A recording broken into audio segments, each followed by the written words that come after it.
بصراحة لو قررت بيوم من الأيام إنه أنت تلعب بالدوري العراقي، إيه. بينك وبين نفسك بأي فريق تفكر؟ تقول أنا إذا أريد أمثل فريق عراقي راح أمثل هذا الفريق الفلاني. صعب لو سهل هذا السؤال. الزوراء.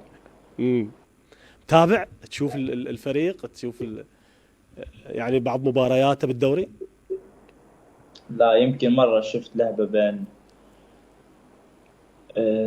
قوة الجوية والزوراء. والزوراء. امم ايه. هذا لعبة. كلاسيكو، المباريات المهمة ايه. بالعراق. هاي مرة شفتها. إيه. هاي يمكن اللعبة الوحيدة اللي شايفها بالدوري العراقي. زين.